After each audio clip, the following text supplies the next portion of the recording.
Boa tarde a todos. O meu nome é Bruna Holanda, eu sou neurologista do Hospital da Restauração e hoje nós vamos falar sobre a tontura na emergência e a abordagem prática nesses pacientes. Iniciaremos com o caso clínico de um homem de 75 anos que tinha uma tontura de início súbito que estava contínua desde então há mais ou menos uma hora. Ele referia ataques espontâneos de vertigem que se iniciaram há mais ou menos 1 a 2 semanas e que estavam se tornando cada vez mais prolongados. Negava comorbidades, tabagismo ou etilismo. No exame físico, foi realizado o Head Impulse Test nele, que é a avaliação do reflexo vestíbulo ocular, e que estava alterado para a direita, ou seja, diz que esse lado está alterado, com presença de sacadas corretivas, o que de fato comprova esse achado. Além disso, ele tinha nistagmo de padrão periférico com batidas para a esquerda. O nistagmo sempre vai bater para o lado de maior tônus, o que nos dá outro indício de que se tratava de uma vestibulopatia periférica à direita e que diminuía a fixação ocular, outro ponto para nos mostrar que era um nistagmo de origem periférica. Não havia desvio isquio, mais um ponto a favor de ser uma vestibulopatia periférica. O paciente era capaz de deambular, porém requeria assistência. Foi realizado o teste do roçar dos dedos, que evidenciou uma perda auditiva à direita. E ele negava alterações auditivas. Não tinha nenhuma alteração auditiva prévia e referiu que de fato estava ouvindo menos do lado direito. Diante desse achado da perda auditiva, foi optado por realizar uma ressonância de encéfalo que de fato confirmou uma isquemia no território da artéria cerebelar inferior anterior com estenose intracraniana. E aí, de fato, nós chegamos ao diagnóstico de uma síndrome vestibular aguda, que inicialmente era um AIT. Esses episódios prévios que ele estava tendo de tontura nas últimas 2 semanas aproximadamente eram AITs e que evoluíram para um AVC isquêmico confirmado na ressonância. Se a gente fizesse apenas o HINTS original, o Head Impulse Test, o nistagmo e o Test of Skill, a gente poderia pensar que simplesmente era uma vestibulopatia unilateral devido a uma neurite vestibular à direita, por exemplo. Mas, quando a gente faz o HINTS Plus, que é justamente o HINT mais a avaliação da audição, a gente pode ficar mais atento a uma possibilidade de um AVC, que de fato se confirmou. Então vamos lá. Por que isso, né? Vamos iniciar falando sobre as síndromes vestibulares, que podem ser classificadas como síndromes vestibulares agudas. Habitualmente vão ser descritas como vertigens contínuas, tá certo? Então, para ser aguda, teria que ser contínua, vai e volta, que vai durar dias a semanas, geralmente associada a vários sintomas de náusea, vômito, nistagmo, e é agravada pela movimentação da cabeça. Isso é um ponto super importante para a gente perguntar aos pacientes, visto que, por exemplo, numa paciente com uma VPPB, uma vertigem posicional paroxística benigna, os pacientes vão referir que estão tontos o tempo todo. Mas eles podem ter uma melhora quando eles simplesmente param a cabeça, estabilizam a cabeça, ficam deitados por um momento. Até que quando ele movimenta a cabeça novamente, vem outro episódio de vertigem. Ele acha que é o tempo todo, mas existe um intervalo entre uma tontura e outra, tá? Então isso é uma coisa importante para a gente perguntar. Todas as vertigens vão ser agravadas por movimentação da cabeça, mas é importante que você saiba se nesse intervalo de uma movimentação da cabeça e da outra o paciente permanece tonto ou não. Isso caracterizaria uma síndrome vestibular aguda e a gente precisaria ficar mais atento para outras causas. As principais causas que a gente vai se deparar nas emergências de uma síndrome vestibular aguda seria neurite vestibular, o AVC, que são os mais importantes da gente excluir, toxicidade de drogas, doença vestibular desmielinizante, síndrome de Wernicke, descontinuação de antidepressivos, por exemplo. A gente teria a episódica, que justamente vão ser ataques recorrentes, mas que no intervalo entre um ataque e outro o paciente fica bem, que pode durar até de segundos a horas e que são períodos muito breves de náusea, nistagmo, perda do equilíbrio, dor de cabeça, etc. Pode ser espontâneo, como na migrânia vestibular, doença de Meniere, no próprio AIT, uma coisa mais rara, mas pode acontecer também, mas também pode ser desencadeada por gatilhos, como a movimentação da cabeça brusca, hipertensão ortostática. A movimentação da cabeça brusca a gente pensa logo de cara na VPPB. E na síndrome vestibular crônica, né? Que aí, daí o paciente tem essa queixa por muitos anos, meses até anos, né? E que não é o nosso caso na nossa avaliação hoje. Então, hoje a gente vai se deparar com a síndrome vestibular aguda na emergência. Ela foi descrita pela primeira vez em 1998, ou seja, há pouco tempo, por Hodgson e Balot. Eles conseguiram, de fato, classificá-la. As emergências realizam mais de 3 milhões de atendimentos por ano por tontura. Aproximadamente 20% são síndromes vestibulares agudas. 25% dos pacientes deixam pronto-socorro sem diagnóstico específico. Então, é importante que a gente tenha, pelo menos, uma noção do que se trata e que a gente consiga chegar ao máximo de diagnósticos, né? Ainda durante a emergência. A síndrome vestibular aguda tem um início agudo, ela vai ser contínua, como a gente já falou, e vai durar mais do que 24 horas. A gente não vai poder esperar 24 horas para diagnosticar esses pacientes, porque algumas vezes vai se tratar de um AVC. Então, a gente não pode esperar 24 horas para afirmar o diagnóstico. Os pacientes habitualmente vão ter náuseas, vômitos, podem se queixar de uma desorientação espacial e instabilidade da marcha. Vão, como eu já falei, piorar a movimentação da cabeça, mas não é o gatilho. Ele tem essa vertigem contínua e que piora a movimentação da cabeça. E pode ter causas periféricas, como centrais, que a gente já falou. Aqui são as principais causas. A gente pode ter causas autovestibulares, causas periféricas em até 32,9%, 33%, e as principais delas seriam a vestibulopatia unilateral aguda, uma neurite vestibular, uma labirintite, lembrando que é uma coisa muito mais rara, então a gente vai se deparar provavelmente com a neurite vestibular aguda, uma migrânia vestibular, um AVPPB ou uma doença de Meniere, são as principais que a gente vai se deparar na emergência. 11,5% vão ter causas cardiovasculares, não são causas neurológicas nem vestibulares, tá certo? 11,4% seriam causas neurológicas, que de fato a gente precisa diagnosticar esse AVC por se tratar de um risco iminente, né, para esses pacientes. 11% seriam causas metabólicas. Habitualmente, os pacientes com causas cardiovasculares, metabólicas e psiquiátricas, eles não têm uma duração de mais de 24 horas contínuas. Habitualmente, eles têm quando se levanta rápido, por exemplo, na hipotensão ortostática. Ele fica tonto, mas ao se deitar novamente, eles permanecem bem.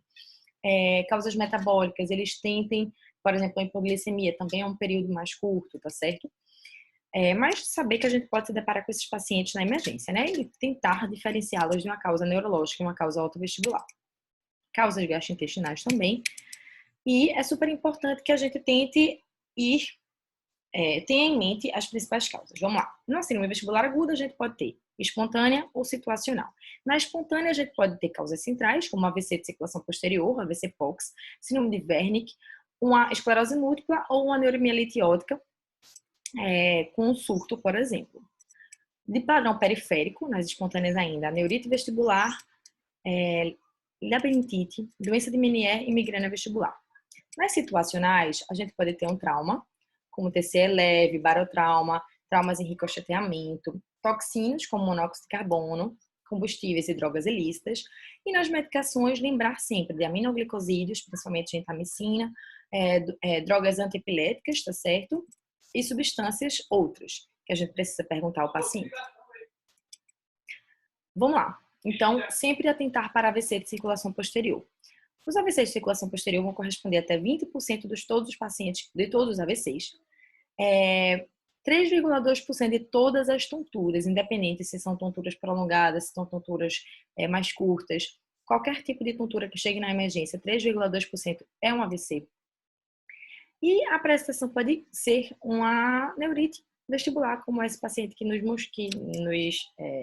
no nosso caso, né, no nosso primeiro caso. Mas lembrar que ele teve outro comemorativo, que por isso chamou a atenção para a gente fazer a ressonância. A vertigem e o nistagmo não estão no nosso NIH. Então, às vezes a gente pode deixar passar, porque a gente vai pensar só no NIH e a gente pode deixar passar e a gente precisa lembrar disso. E, se por acaso um AVC de circulação posterior pequena, ele vai ter uma ótima recuperação. Na maioria das vezes, esses pacientes se recuperam muito bem. Mas é super importante que a gente perceba, de fato, que é um AVC de circulação posterior para poder a gente investigar a circulação vértebro-basilar, para poder evitar uma ameaça futura de um AVC mais grave. Um AVC de circulação posterior extenso e que envolve o cerebelo devem ser prontamente reconhecidos, como a gente já sabe, pela grande chance de edema com potencial risco à vida. Bom, o que é que então a gente precisa fazer na emergência? A gente vai caracterizar a queixa. Primeiro, evidenciar se de fato é uma vertigem ou se é algum outro queixo que o paciente pode referir como vertigem, mas que de fato não é. Então, existe a sensação de movimentação espontânea. Se a gente tem uma vertigem espontânea, que vai ocorrer sem um gatilho óbvio e pode ser exacerbada por movimentos da cabeça, como a gente já falou anteriormente. Então, a gente pode ter realmente uma síndrome vestibular aguda. A sensação de vertigem é contínua, questionar ativamente se a vertigem é contínua e a movimentação da cabeça apenas piora a vertigem, como a gente já falou. Às vezes o paciente vai dizer que é o tempo todo que está de vertigem, mas a gente precisa saber se de fato entre uma movimentação da cabeça e a outra, o paciente fica estável ou não. Quando é contínua, a gente vai pensar numa síndrome vestibular aguda e de fato a gente vai tentar diferenciar um AVC, de uma neurite vestibular ou de alguma outra causa, do que as episódicas, né? Assim, a VPPB, a vertigem é desencadeada pela movimentação da cabeça, como a gente já falou. Continuando, é o primeiro ataque de vertigem, porque os pacientes com ataques recorrentes diminuem a chance de ser uma causa mais grave, exceto se for de fato um paciente com esclerose múltipla, que pode se tratar de uma crise, né, de um novo surto, mas na maioria das vezes, episódios recorrentes, a gente vai pensar numa origem periférica, como uma migrânia vestibular, uma doença de Meniere, um AVPPB. A minoria vai ser um AIT, por exemplo, e uma esclerose múltipla. Os ataques recorrentes, porém, recentes e com piora progressiva, a gente tem que pensar em AVC de circulação posterior, que pode acontecer raramente também. E aí, vamos lá. A sensação de movimento espontâneo determina se a falta de sensação de movimento vertigem é o sintoma principal. O movimento é contínuo, a vertigem descontínua diminui a probabilidade de se tratar de uma síndrome vestibular aguda, e a primeira vertigem da vida, ataques recorrentes, devem se evitar a possibilidade de uma síndrome vestibular episódica e não aguda. E raramente vai se tratar de uma IT, como a gente já tinha falado anteriormente. A gente vai eliminar o uso de drogas desencadeantes. Fenitoína, super importante. Aminoglicosídeos, tá certo? Monóxido de carbono, organofosforados, cannabis, álcool, opiáceos e barbitúricos. Eliminar as causas sistêmicas, como arritmias cardíacas, hipotensão postural, causas metabólicas, com glicose, tireoide, eletrólitos, encefalopatia de Wernicke, tá certo? E a gente vai começar a excluir causas centrais. A gente vai começar com HINTS Plus. É super importante que a gente agora esteja em mente que é super importante a realização da avaliação da audição, tá bom? Bom, se a gente vai fazer o HINTS, na presença de qualquer um desses positivos, a gente vai precisar excluir uma lesão central com a ressonância, internar o paciente, de preferência em ambiente de monitorização contínua, né? O HI significa Head Impulse Test, que a gente vai avaliar a presença do reflexo vestibulocular, que tem que estar normal bilateralmente para a gente considerar como um ponto e pensar na origem central.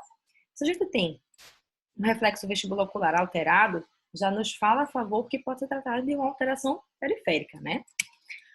O N de nistagmo, que com característica de lesão central seria nistagmo que muda de direção, nistagmo vertical para baixo ou para cima, tanto faz, vertical sempre pensar em neurite, em causa central.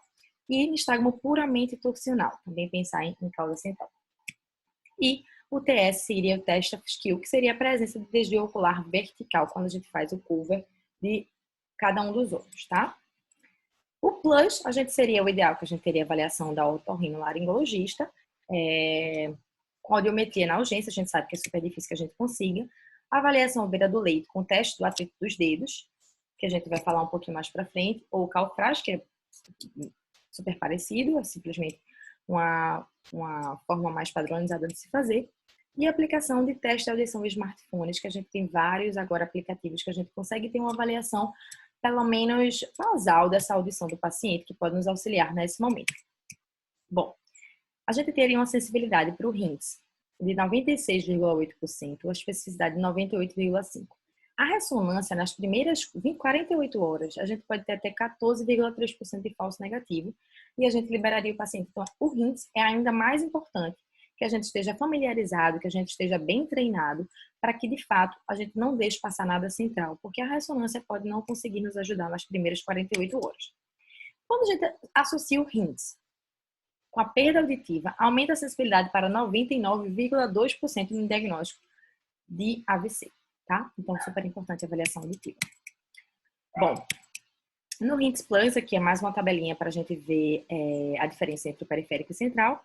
No Head Impulse Test, a gente vai ter sacadas corretivas, né? A gente vai mostrar um pouquinho mais para frente, com a movimentação da cabeça em direção ao lado da lesão, ou seja, o lado lesionado seria o lado do VOR, que é o reflexo vestibulocular alterado, e o central não teria sacadas corretivas, porque os nervos estão normais. O nistagmo seria unidirecional, torsional horizontal no periférico e que se atenua com ponto de fixação. Isso é um ponto que fala a favor para ser periférico.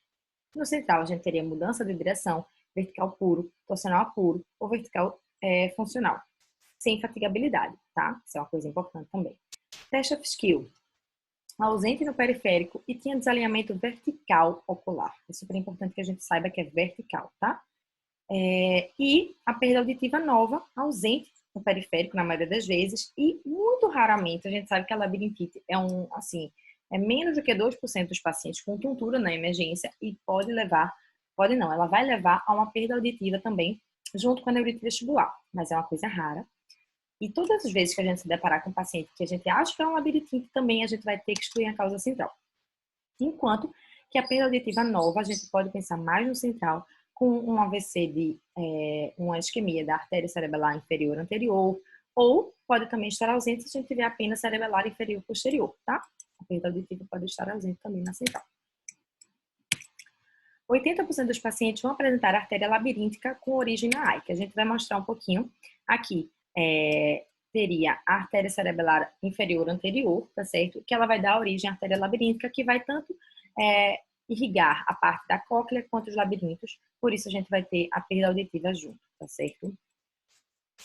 A gente vai fazer o exame físico neurológico, questionar ativamente sobre a presença de sintomas de tronco, que a gente vai perguntar síndromes cruzadas, avaliar disartria, ataxia, himenopsia, diplopia, síndrome de Horner, déficits hemissensoriais e hemiparéticos, tá certo? E a gente vai realizar o ABCD2, o score é super importante, mais um indício de que a gente, juntando com o nosso HINTS Plus, a gente pode pensar numa causa central. Então, se acima de 3 pontos, acima ou igual a 3 pontos, é sugestivo de lesão central, a gente é importante que a gente exclua nesses pacientes, tá certo? O A seria de age, de idade maior do que 60 anos, ganharia 1 ponto. Blood pressure, mais de 140 por 90 também ganharia 1 ponto. C de clínica, clinical presentation, que seria fraqueza unilateral, 2 pontos. Afasia, 1 ponto. Outros sintomas são 0 ponto. Duração, menos do que 10 minutos, 0 pontos. 10 a 59 minutos, 1 ponto. Mais do que 60 minutos, 2 pontos. E diabetes também ganha 1 ponto. Se maior ou igual a 4 pontos, 8,1% são de lesões centrais. Mas acima de 3 é importante que a gente já exclua, tá? Acima, já em 3 a gente já é importante que a gente exclua. E depois a gente vai graduar a ataxia. Isso é um ponto super importante também. Se a gente tem apenas 1 ponto, fala super a favor de ser lesão periférica. 3 pontos de lesão central. No meio, a gente também junta com a BCD2, junta com o HINTS Plus, para a gente avaliar se de fato vai internar o paciente e investigar causas centrais. 1 ponto, o paciente tem um desequilíbrio leve a moderado, mas ele consegue andar independentemente. Ele consegue andar sem ninguém o apoiando.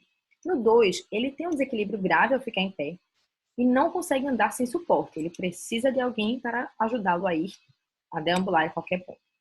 E 3, não consegue nem ficar em pé. Então, 3 tem que excluir de toda forma lesão central.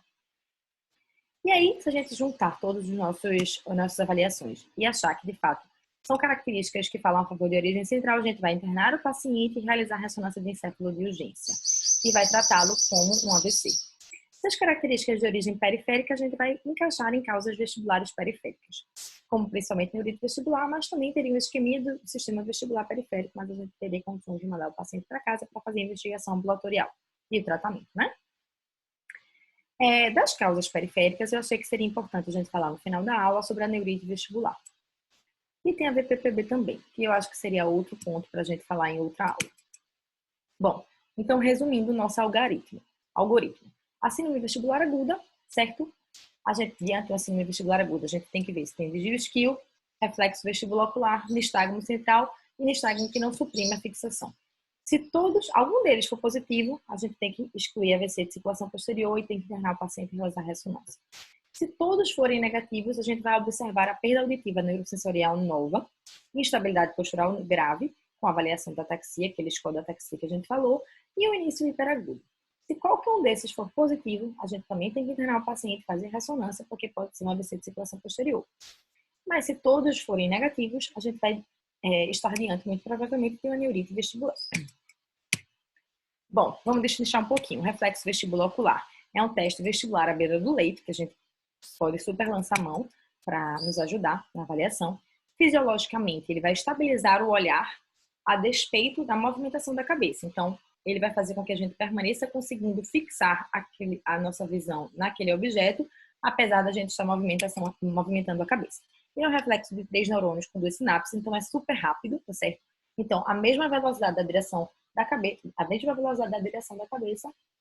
a gente vai ter que ter uma velocidade igual do reflexo vestibulocular, oposta ao movimento da cabeça. Uma lesão periférica, a gente vai ter uma ausência uni ou bilateral da função vestibular, então ele vai estar alterado. Então, como é que a gente faz? A gente se posiciona na frente do paciente e pede para que ele fique e segura a cabeça dele firmemente, tá certo? E pede para que ele fique olhando para o nosso nariz. E a gente diz a ele que a gente vai movimentar a cabeça dele rapidamente, mas que permaneça olhando para o nosso nariz. É importante que a gente faça isso algumas vezes, porque às vezes o paciente não está tão atento, o paciente não colabora tão bem, então ele não presta atenção no nosso nariz, e a gente tem que repetir isso algumas vezes para de fato confirmar se o reflexo vestibulocular dele está alterado ou não, tá? Vira-se a cabeça do paciente rapidamente para os 2 lados e não pode mudar muito, não pode virar muito. Apenas 10 graus já é o suficiente para a gente avaliar o VOR do paciente. E aí, quando está intacto, o RVO irá manter os olhos no alvo. Se a gente tem uma lesão periférica, os olhos vão se movimentar com a cabeça e só posteriormente há uma sacada corretiva para alcançar o alvo novamente. Eu trouxe essa fotinha aqui. O normal, a gente pode olhar nesse primeiro gráfico, que ele tá com o olhar parado, faz a movimentação da cabeça rápida e o olhar parado de novo. Enquanto que na lesão da direita, ele não consegue movimentar rapidamente e tem uma sacada corretiva aqui deixa eu ver se eu consigo. Aqui para poder voltar o olho para o alvo. O desvio esquio seria o desalinhamento vertical do olhar. A gente vai fazer a oclusão alternada de cada um dos olhos, tá certo? E o desvio vai permanecer em todas as direções do olhar. A gente vai pedir para o paciente fixar no nosso dedo, por exemplo, e eu peço para ele ficar olhando aqui para o meio. A gente vai fazer o no cover do olho dele, tá certo? E ele permanece olhando para cá. Às vezes, o paciente tem um pouco de alguma paresia de algum reto medial ou reto lateral dele, e aí ele não consegue, ele vai fazer a correção horizontal, tá bom? Daí a gente pode tentar botar para os 2 lados, tá certo? E se por acaso for um desvio esquio, vai ser vertical. Se a gente ficar na dúvida, a gente bota para um lado, bota para o outro, tapando o olho também. E esse desvio esquio vai ter que permanecer para os 2 lados, assim como no centro para os 2 lados. Enquanto que nas paresias musculares, extraoculares, ele não vai permanecer, porque pode ser que aquele músculo não esteja sendo ativado em direções diferentes, tá certo? Bom, isso só vai estar presente em até 30% a 40% dos pacientes com lesões centrais, então pode ser que a gente não evidencie nesses pacientes. E a gente pode ter uma lesão ipsilateral ao olho hipotrópico, que seria uma lesão ponto bulbar, ou uma lesão contralateral ao olho hipotrópico, lesão ponto mesencefálica cerebelar, certo? O olho hipotrópico habitualmente é o olho que mostra que teve alguma alteração. Aqui é mais ou menos só para mostrar para vocês a função desse reflexo do desvio esquio, tá certo? E aí a gente está mostrando a via graviceptiva, conectando os núcleos vestibulares mediais e superior aos núcleos oculomotores. E essa lesão pode ser no fascículo longitudinal medial no mesencéfalo, tá certo? E aí vai causar o desalinhamento vertical das órbitas, não vai ser horizontal. Então é super importante que a gente tenha em mente que sejam alterações verticais.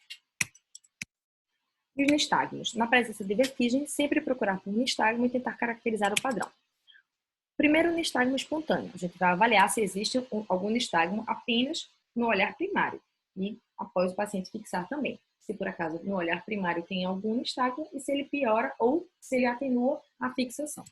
O nistagmo horizontal e unidirecional é o único que pode ser de origem periférica. Ele pode ter um componente discreto torsional, tá? Mas, já no olhar espontâneo, no olhar primário, a gente não pode ter nistagmo. Exceto se ele for horizontal, a gente pode pensar que pode ser uma neurite vestibular, a gente fica um pouquinho mais tranquilo. Se ele for puramente horizontal, tá? E que vai tender a atenuar essa fixação. Depois a gente vai fazer o nistagmo evocado pelo olhar, tá? O alvo de fixação de 30 graus nos 4 sentidos, para um lado, para o outro, para cima, né? Para cima e para baixo. E a 30 centímetros de distância do paciente. Então, a gente nem pode abrir demais, porque o olho do paciente não vai acompanhar, e a gente pode ter um nistagmo, uma mirada extrema, que seria o normal, porque o paciente não está conseguindo ver com os 2 olhos. Ele tem que chegar a um alvo que os 2 olhos ainda enxerguem o olho, o alvo, para que ele não tenha o nistagmo na mirada extrema. Nistagmo de provocação, a gente vai pedir para o paciente fechar os olhos e vai balançar a cabeça dele 20 vezes, para um lado e para o outro. 1, 2, 3, 4, até 20. E, posteriormente, pede para o paciente abrir os olhos. Isso vai fazer com que algum tônus, se por acaso ele tiver uma lesão periférica, digamos que ele teve uma neurite vestibular prévia, e aí ele está se recuperando, então ainda é uma neurite vestibular, mas a gente não conseguiu evidenciar no nistagmo espontâneo nem evocado pelo olhar. Quando a gente faz a provocação, a gente vai fazer com que aquele tônus que estava tentando compensar para se igualar ao tônus do lado bom, ele fique desbalançado, e aí vai ter algum nistagmo residual, tá certo? Nistagmo posicional, a gente vai fazer o Dix-Hallpike ou manobra de posicionamento lateral, que a gente também vai mostrar como é que faz, mas acredito que todos vocês já devam conhecer. E a gente tem que realizar em todos os pacientes, mesmo naqueles que não falem, que não tem nenhuma vertigem posicional, a gente tem que realizar neles também, porque às vezes eles não conseguem diferenciar.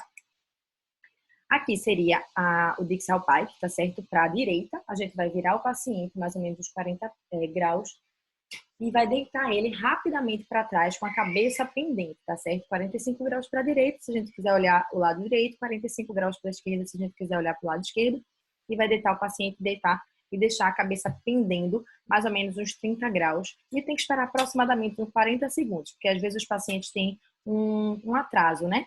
Uma latência para começar esse nistagmo periférico. O nistagmo central habitualmente vai ter um início muito rápido. Aqui é uma complementação, tá certo? Quando a gente vai avaliar o paciente com uma queixa de uma vertigem posicional, o ideal é que a gente também faça essa avaliação, porque ele pode não ter um AVPPB de canal posterior, e sim de um canal horizontal.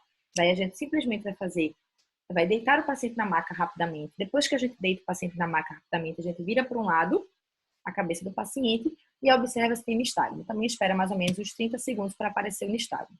Depois, o ideal é que a gente volte a cabeça para o centro e vire para o outro lado, para também a gente avaliar os dois lados dos canais horizontais, tá certo? Isso aí a gente chama de supine roll test. E aí é só uma tabela para a gente ter como uma fila, para a gente lembrar de quais tipos de canais semicirculares vão levar a quais tipos de nistagmo. Mas eu não vou me ater muito, porque senão vai demorar na nossa aula, que não é o nosso assunto hoje. E depois a gente vai fazer o CalFAST, que é justamente a avaliação à beira-leito da audição, num teste super simples, que é com roçar dos dedos, tá? A gente precisa estar no ambiente silencioso, de preferência, o examinador a mais ou menos 30 centímetros do paciente, e a gente vai pedir para o paciente fechar os olhos, e assim que ele escutar algum ruído, ele levanta a mão para poder dizer qual lado ele está escutando. A gente vai pedir para os braços dos examinadores vão estar esticados lateralmente e equidistantes ao paciente, tanto na mesma distância para mim e para o paciente, né? A gente vai fazer o estalar do dedos inicialmente, tá certo? E ver se o paciente escuta. Se ele escutar, a gente vai fazer apenas o roçar dos dedos a uma distância com os braços abertos. Se ele não escutar, a gente vai cada vez de um lado, né? E vai aproximando até a gente ver, de fato, qual é o lado que o paciente consegue escutar, ou se ele não consegue escutar nem próximo à orelha, ao ouvido mesmo. Bom, a gente destrinchou e agora eu achei importante que a gente trouxesse outro caso para a gente poder ficar mais atento durante a nossa avaliação na emergência. Bom, dessa vez é uma mulher de 59 anos que ela vai ter uma tontura de início súbito há mais ou menos 3 horas. Ao levantar-se hoje, pela manhã, ela iniciou uma vertigem rotatória de início súbito, seguida de náuseas, vômitos e muito desequilíbrio. Disse que caiu de volta na cama e, apesar das diversas tentativas de levantar, os sintomas pioraram progressivamente. Ao ser ativamente questionada, ela referia o quadro de rinorreia, espirros e mialgia nos últimos 5 dias. Era hipertensa. No exame físico geral não tinha nenhuma alteração. No exame físico neurológico, ela tinha uma motricidade ocular extrínseca normal, com segmentos e sacadas normais. Ela tinha um nistagmo espontâneo com fase rápida para a direita, ou seja, quando tem a fase rápida para a direita, o lado direito é o de maior tônus, então é o tá bom, provavelmente o lado esquerdo é o que está ruim. Com velocidade que piorava ao olhar para a direita e diminuía ao olhar para a esquerda. Isso é uma coisa que a gente chama de lei de Alexander, tá? Que o nistagmo vai piorar para o lado em que bate mais rápido. A ausência de desvio esquio, e ela tinha um reflexo vestibulo-ocular alterado com sacadas corretivas à esquerda. Mais um ponto que fala a favor que ela tem uma doença vestibular periférica à esquerda. O Dix-Hallpike dela, para ambos os lados, e um nistagmo com fase rápida para a direita também. O calfrasto estava normal, tá? A marcha tinha discreta instabilidade com dificuldade ao andar em tandem. Nos exames complementares, não foi realizado nesse caso, a gente não teve nenhuma suspeita, a gente realizou todo o nosso passo a passo, não teve nenhuma suspeita de uma lesão central, e o diagnóstico a gente chegou ao diagnóstico de síndrome vestibular aguda secundária a uma neurite vestibular à esquerda, tá? E aí, a neurite vestibular? A fisiopatologia seria a inflamação do nervo vestibular, sobretudo da divisão superior, a divisão inferior é super rara, tá certo? Classicamente, era entendida como uma infecção viral. Muitas vezes foi visto evidência de DNA do herpes simples tipo 1 em até 60% dos pacientes no gânglio vestibular, pacientes pós-mortem, tá bom? E é um vírus com neurotropismo pelo nervo oitavo. Pode ou não ter IVAs, um pródromo de IVAs, né? O nosso paciente teve e 50% dos pacientes vão ter. Mas, quantos pacientes a gente não sabe que já foram contaminados pelo herpes simples e não necessariamente evoluíram com a neurite vestibular? Além disso, a gente não tem uma resposta boa antiviral. Então, isso nos fez pensar se de fato é diretamente uma lesão viral ou se por uma lesão viral e por a gente ter um edema naquele nervo, a gente tem alguma isquemia por edemenciar e ele estar dentro do canal, ele não consegue crescer o tanto que ele cresceria durante o edema e aí ele causaria uma isquemia vascular, ou poderia ser uma doença desmielinizante ou autoimune. Esses são questionamentos que se permanecem até o momento. Na epidemiologia, acontece sobretudo em pacientes adultos de 30 a 60 anos, homem tem a mesma incidência do que as mulheres, com incidência de 11,7 até 15,5 por 100 mil ao ano. É o segundo transtorno vestibular periférico mais comum, o mais comum de todos é a VPPB, e ocorre sobretudo durante os períodos de primavera e verão. O quadro clínico e o exame físico seria uma vertigem rotatória de início súbito, que é constante e que piora a movimentação da cabeça, com desequilíbrio, náuseas e vômitos. O nistagmo é espontâneo com a fase rápida batendo para o lado contralateral, ou seja, do maior tônus, o lado que está bom, e a lei de Alexander, como a gente já falou, que vai piorar quando a gente olha para esse lado contralateral. O VOR vai estar alterado do lado acometido, ipsilateralmente, não vai ter déficits focais ou perda auditiva. O paciente vai conseguir ficar em pé de olhos abertos, mas vai ter uma tendência à queda para o lado lesado quando de olhos fechados. A gente pode chamar até de Rumberg vestibular. Rumberg vestibular, que é durante a neurite vestibular aguda, tá bom? A gente pode falar sobre esse termo. O quadro clínico ainda pode durar até dias, com melhora gradual, porque a gente vai ter uma compensação central, por isso é super importante que o tratamento com antivertiginoso seja feito apenas durante os primeiros 24, 48 horas, até 72 horas no máximo, porque a gente precisa da compensação central. E se a gente faz um antivertiginoso por muito tempo, a gente não vai ter essa compensação central, então o paciente sempre vai se queixar de desequilíbrio, tontura. Habitualmente vai acontecer na divisão superior, que vai inervar o canal semicircular anterior e horizontal e utrículo, e por isso o paciente vai ter um nistagmo horizonto-torsional unidirecional. A divisão inferior isoladamente é 2%, porque o canal que ela está inserida, o nervo no caso, ele vai ser um pouco mais largo, então ele não tem tanto edema que cause isquemia ou lesão nesse momento. E o tratamento, ele vai ser baseado nas primeiras 24, 48 horas com sintomáticos. Como o paciente está vomitando na maioria das vezes, é importante que a gente faça uma medicação venosa ou intramuscular. A gente pode fazer prometazina, como a literatura fala, ou dimenidato. A gente pode lançar mão também de benzodiazepínicos. E a meclizina, que na verdade seria via oral, provavelmente nas horas um pouquinho mais tardias, porque no começo eles não vão conseguir tomar nenhuma medicação oral. Se o uso for prolongado, a gente vai diminuir, como a gente já falou, a compensação central e o paciente não vai ter uma recuperação completa.